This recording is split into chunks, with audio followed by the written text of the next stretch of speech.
तो दोस्तों अभी तक आपने सादा ब्याज के क्वेश्चन किस प्रकार हल किए दोस्तों, जब उसमें दिया रहता है दोस्तों मूलधन, दर और समय दी रहती है दोस्तों, तो इस सूत्र के माध्यम से हम सादा ब्याज के क्वेश्चन हल करते हैं। लेकिन इस वीडियो में मैं क्या समझाऊंगा दोस्तों कि जब भी क्वेश्चन में क्या दिया हो दोस्तों, दो वर्षों के समय सादा ब्याजों का अंतर या योग दिया हो दोस्तों, 2 वर्षों के सादा ब्याजों का योग दिया हो या अंतर दिया हो, तो उनको किस प्रकार हल करेंगे। तो इसमें मूलधन किस प्रकार ज्ञात करेंगे उनका, तो जब भी दिया हो कि 2 वर्षों के सादा ब्याजों का योग दिया हो, तो उसमें मूलधन का सूत्र हो जाएगा दोस्तों ब्याजों का योग गुणे 100 बटे दर गुणे समयों का योग दोस्तों, तो समय का योग। अब जब भी 2 वर्षों के सादा ब्याजों का अंतर दिया हो, तो उसमें मूलधन कैसे ज्ञात करेंगे दोस्तों, तो मूलधन ज्ञात करने के लिए उसमें कौन सा सूत्र लगेगा दोस्तों, तो ये वाला सूत्र लगेगा कि 2 ब्याजों का अंतर गुणे 100 बटे दर गुणे समयों का अंतर। तो जब भी इस प्रकार के क्वेश्चन आए, जब 2 वर्षों के सादा ब्याजों का योग दिया हो, तो इस प्रकार का सूत्र लगेगा मिश्र धन ज्ञात करने के लिए। और जब 2 वर्षों के सादा ब्याजों को अंतर दिया हो, तो इस प्रकार का सूत्र लगेगा दोस्तों। अब आते हैं दोस्तों क्वेश्चन पर। तो क्वेश्चन है दोस्तों, क्वेश्चन है किसी धन के 7 वर्ष और 10 वर्ष के सादा ब्याजों का अंतर 150 रुपये है। यदि ब्याज की दर 5% वार्षिक हो तो वह धन ज्ञात कीजिए दोस्तों। तो हमें मतलब मूलधन ज्ञात करना है दोस्तों। क्या ज्ञात करना है दोस्तों, मूलधन ज्ञात करना है। अब क्वेश्चन को समझते हैं। अब इसमें हमें क्या दिया है दोस्तों, यहाँ पर 7 वर्ष और 10 वर्ष के सादा ब्याजों का अंतर दिया है दोस्तों। तो अंतर के लिए सूत्र क्या होता है दोस्तों, ब्याजों का अंतर कितना दिया है दोस्तों, 150 रुपये। तो यहाँ पर 150 रुपये लिख लेंगे। गणित में क्या होता है दोस्तों, सूत्र में 100 बटे में क्या क्या दिया रहता है दोस्तों, फिर दर दी होती है। तो दर इसमें कितनी है दोस्तों, 5% वार्षिक दर दी है दोस्तों। तो यहाँ पर गणित में क्या आ जाएंगे दोस्तों, 5। फिर क्या दिया रहता है दोस्तों, समयों का अंतर दोस्तों। मतलब यहाँ पर समय कितना दिया है दोस्तों, क्योंकि अंतर में दी है दोस्तों 7 वर्ष और 10 वर्ष। तो मतलब यहाँ पर इसका अंतर ज्ञात कर लेंगे दोस्तों। तो 10 में से 7 घटा देंगे, क्योंकि अंतर मतलब होता है दोस्तों घटाना। तो इन दोनों का अंतर 10 माइनस 7 हो जाएंगे दोस्तों। तो यहाँ पर कितने आ जाएंगे दोस्तों, 150 गुणे 100 हो जाएंगे। और बटे में कितने आ जाएंगे दोस्तों, तो 5 यहाँ पर थे, गुणित में 10 में से 7 जाएंगे तो 3 बचेंगे। अब इसको हम दोस्तों काट देंगे। ये क्वेश्चन पिछली परीक्षा में पूछे गए दोस्तों। अब 5 एकम 5, 5 3 15 और 5 शून्यम 0 और 3 एकम 3 और 3 शून्यम 0, सॉरी 3 एकम 3 3 शून्यम 0। मतलब 100 का हम 10 में गुणा करेंगे तो कितने आ जाएंगे दोस्तों, 1000। तो इसका मूलधन कितना हो जाए दोस्तों, 1000 रुपये इसका मूलधन हो जाए दोस्तों। इस प्रकार सी ऑप्शन इसका सही आंसर हो जाए दोस्तों। वह धन ज्ञात कीजिए दोस्तों। तो वह धन क्या होगा दोस्तों, 1000 रुपये होगा दोस्तों। तो इन क्वेश्चन को इस सूत्र के माध्यम से कितने आसानी से हल कर लिया दोस्तों। एक क्वेश्चन पिछली परीक्षा में लगातार पूछे गए हैं दोस्तों, इसलिए इन क्वेश्चन को मैं इस वीडियो में समझाया दोस्तों। अब करते हैं दोस्तों दूसरा क्वेश्चन। इसी प्रकार दोस्तों अगला क्वेश्चन है दोस्तों दूसरा भी सेम क्वेश्चन है दोस्तों, और एग्जाम में लगातार पूछे जाने वाला क्वेश्चन है दोस्तों। क्वेश्चन है एक धन का 4% वार्षिक ब्याज की दर से 3 वर्ष के ब्याज उसके 5 वर्ष के ब्याज से 400 रुपये कम है, तो वह धन ज्ञात कीजिए दोस्तों। तो यहाँ पर वह धन ज्ञात करना है दोस्तों। तो क्वेश्चन को समझते हैं। मतलब यहाँ पर क्या ज्ञात करना है दोस्तों, मूलधन ज्ञात करना है। और यहाँ पर हमें 4% क्या दिए दोस्तों, वार्षिक दर। मतलब यहाँ पर दर कितनी होगी दोस्तों, 4%। और हमें क्या ज्ञात करना है दोस्तों, मूलधन। अब यहाँ पर समझना क्वेश्चन को, 3 वर्ष के ब्याज उसके 5 वर्ष के ब्याज से 400 रुपये कम है। मतलब 5 वर्ष के ब्याज से 3 वर्ष कितना कम है दोस्तों। मतलब यहाँ पर क्या दिया है दोस्तों, 5 वर्ष और 4 वर्षों के साधारण ब्याजों का अंतर कितना दिया है दोस्तों, 400 रुपये दिया है। यहाँ पे हमें क्या दिया है दोस्तों, कम है मतलब अंतर है। मतलब 5 वर्ष और 3 वर्ष के ब्याजों साधारण ब्याजों के अंतर कितना दिया है दोस्तों, 400 रुपये। तो हमें क्या ज्ञात करना है दोस्तों, मूलधन ज्ञात करना है। अब यहाँ पर इसमें भी हमें क्या दिया है दोस्तों, अंतर दिया है।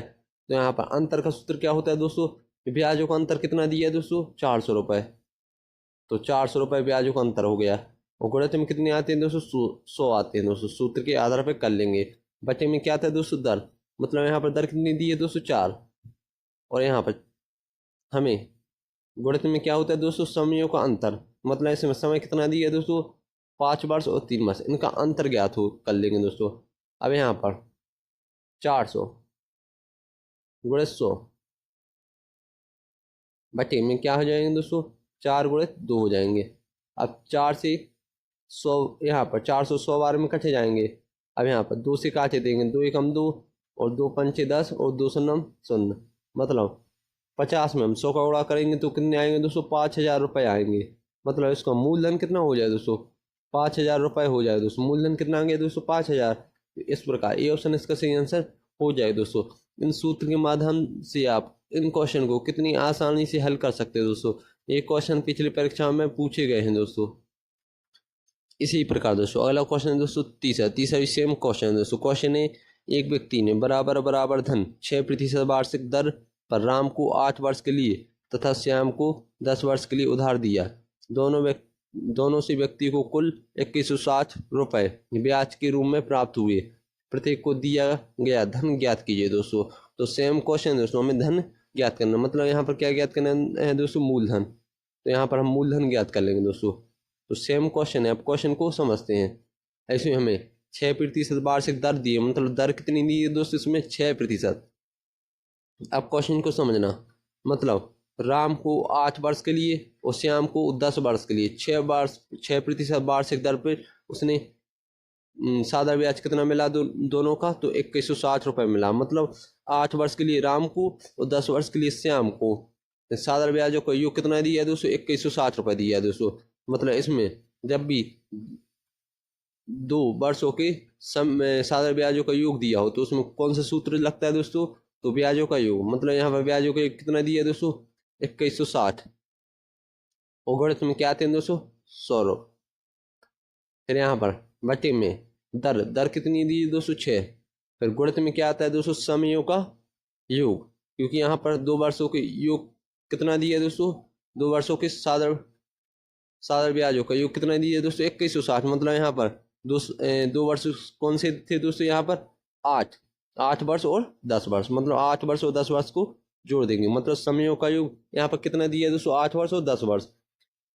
तो इनका दोनों का योग कितना दिया है दोस्तों, साधारण ब्याज का योग, तो 2160 रुपये इसका ब्याज मिला दोस्तों। तो यहाँ पर इसको हम हल कर लेंगे, मतलब 2160 गुणित कितने हो जाएंगे दोस्तों, 100, और बटे में कितने आ जाएंगे दोस्तों, 6 गुणित और 10 और 8 18। अब इसको हम काट लेंगे दोस्तों, क्वेश्चन को समझना दोस्तों। तो यहाँ पर हम इसको 6 से काट के देखते हैं दोस्तों। 6 कम 6, 6 दूनी 12, यहाँ पर 6 3 18 हो जाएंगे दोस्तों। कितने बचे दोस्तों, 3। यहाँ पर कितने हो गए दोस्तों, 36 हो गए दोस्तों। तो 6 6 36 और 6 शून्य शून्य, तो यहाँ पर 360 आ गया दोस्तों। तो 18 कम 18, 18 दूनी 36, मतलब यहाँ पर 20 आ गए। अब 20 का हम 100 में गुणा कर देंगे दोस्तों, तो कितने आ जाएंगे दोस्तों, 2000 आ जाएगा दोस्तों। मतलब इसका मूलधन कितना आ गया दोस्तों, 2000 रुपये आ गया। इसका मूलधन 2000 रुपये आ गया। तो प्रत्येक को दिया गया धन कितना था दोस्तों, 2000 रुपये। तो इस प्रकार बी ऑप्शन इसका सही आंसर हो जाए दोस्तों। एक क्वेश्चन एग्जाम में लगातार पूछे गए दोस्तों।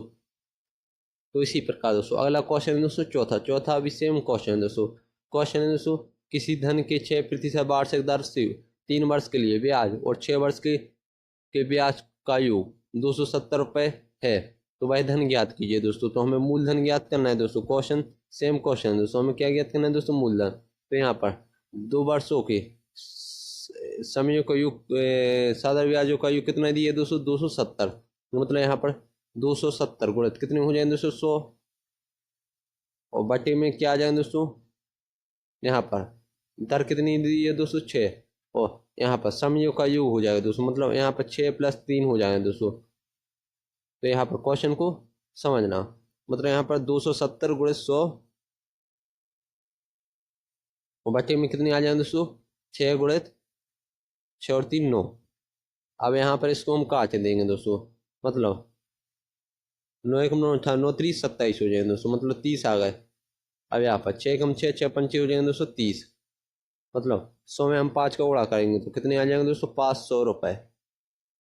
तो इसका मूलधन कितना हो गया दोस्तों, तो हमें वह धन ज्ञात कीजिए दोस्तों। तो वह धन कितना हो जाए दोस्तों, 500 रुपये। तो इस प्रकार सी ऑप्शन इसका सही आंसर हो जाए दोस्तों। इस प्रकार के क्वेश्चन एग्जाम में पूछे ही जाते हैं दोस्तों, इसलिए इन क्वेश्चन को मैंने इस प्रकार आपको इस वीडियो में समझाया दोस्तों।